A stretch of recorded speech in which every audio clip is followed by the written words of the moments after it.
రాష్ట్రంలో ఏ వ్యవస్థ చూసినా చాలు కబ్జాలు, అక్రమాలు, అవినీతితో నిండిపోయింది. ఇక కార్పొరేట్ సంస్థల దోపిడీ గురించి ప్రత్యేకంగా చెప్పక్కర్లేదు.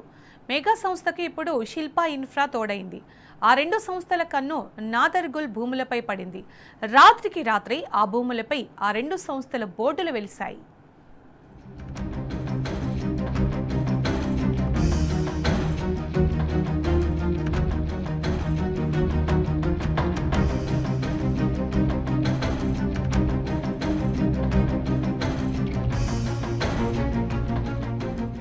నాదర్గుల్లోని 6,000 కోట్ల విలువైన భూములపై ప్రైవేట్ కంపెనీలు గద్దల్లా వాలుతున్నాయి.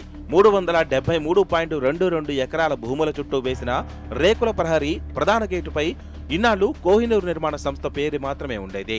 ఇప్పుడు మరో 2 కంపెనీలు వచ్చి చేరాయి. 3 కంపెనీలు కలిసి భూములను అభివృద్ధి చేస్తున్నట్లు జాయింట్ డెవలప్మెంట్ అని రాశారు. ఆయా కంపెనీలు అధికారికంగా ప్రకటించినప్పటికీ వివాదాస్పద భూముల వద్ద వాళ్ల అనుమతి లేనిదే పేర్లు రాస్తారా అనే సందేహాలు వస్తున్నాయి.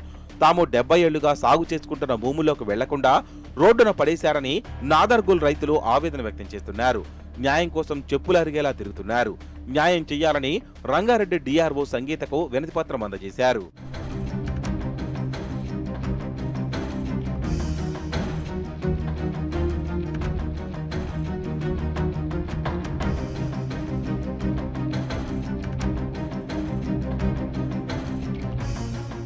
రంగారెడ్డి జిల్లా బాలాపూర్ మండలం నాదర్గుల్ సర్వే నెంబర్ 613లోని 373.22 ఎకరాల భూములకు రక్షణ కల్పించడంలో ప్రభుత్వం విఫలమైంది. భూములను స్వాధీనం చేసుకునేందుకు ప్రయత్నించడం లేదు. ప్రైవేట్ నిర్మాణ సంస్థలు తిష్టవేసినా ఏమాత్రం చర్యలు తీసుకోవడం లేదు. గతంలో ఆ భూముల్లో ప్రొటెక్టెడ్ టెనెంట్స్ ఉన్నారని అధికారులు తేల్చారు. రైతులను ఆ భూముల్లోకి రానియలేదు. విషయం బయటపడి రోజులు గడుస్తున్నా రెవెన్యూ అధికారులు నివేదిక రూపకల్పనలో కాలం గడుపుతున్నారు. ఇంటెలిజెన్స్ విభాగం ఆరా తీయడం కొనసాగిస్తూనే ఉంది. బడంగపేట సర్కిల్ కార్యాలయానికి వచ్చి సర్వే నెంబర్ 613కు సంబంధించి అనుమతులు ఇచ్చారా, ఇతర డాక్యుమెంట్లు ఏమైనా అందుబాటులో ఉన్నాయా అని ఆరా తీశారు. ఆ భూమిలోకి వెళ్లేందుకు ప్రయత్నిస్తే పోలీసులు తమను అరెస్టు చేస్తూ సదరు నిర్మాణ సంస్థలకి వత్తాసు పలుకుతున్నారని నాదర్గుల్ రైతులు ఆరోపిస్తున్నారు.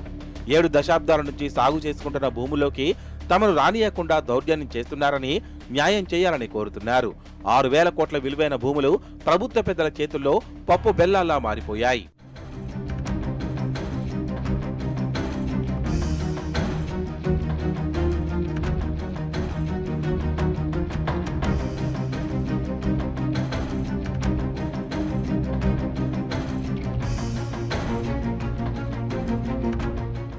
నాదర్గుల్ భూముల వ్యవహారాన్ని ప్రభుత్వ పెద్దలే నడిపిస్తుండటంతో అధికార యంత్రాంగం మౌనంగా ఉండిపోయింది.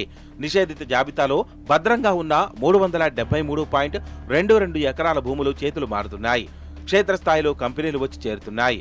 రెవెన్యూ రికార్డుల్లో ప్రభుత్వ భూములని నమోదవుతూ వస్తున్న శివరాజ్ బహదూర్ వారసుల నుంచి ఒక వ్యక్తికి డీజీసీఏ, తర్వాత ఆయన 3 కంపెనీలకు సేల్ డీడ్ చేశారు.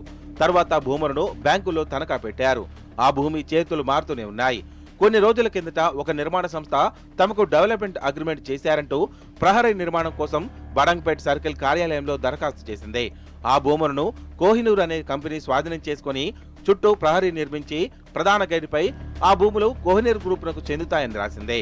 అందుకు వత్తాసు పలుకుతూ ఆదిబట్ల పోలీసులు దానికి కోహినూర్ వెంచర్ అని నామకరణం చేశారు. ఇప్పుడు మరో 2 కంపెనీల పేర్లు వచ్చి చేరాయి. ప్రధాన గేటుపై జాయింట్ డెవలప్మెంట్ అంటూ మెగా ఇంజనీరింగ్ ఇన్ఫ్రా లిమిటెడ్ పేరుతో పాటు శిల్పా ఇన్ఫ్రా కంపెనీల పేర్లు రాశారు. మెగా కంపెనీ ఎవరిదనేది, వారి ప్రభుత్వ పెద్దలతో ఉన్న సాన్నిహిత్యం గురించి అందరికీ తెలుసు. శిల్పా ఇన్ఫ్రాకు అనుబంధంగా ఉన్న పలు కంపెనీల్లో ఓ మంత్రి కుటుంబ సభ్యులు డైరెక్టర్లుగా ఉన్నట్టు తేలింది. అందుకే ప్రభుత్వ భూముల్లోకి ప్రైవేట్ కంపెనీలు ఇష్టారాజ్యంగా వచ్చి చేరుతున్నాయి. దీనిపై సర్కారు స్పందించాల్సిన అవసరం ఉందని రాజకీయ విశ్లేషకులు కోరుతున్నారు.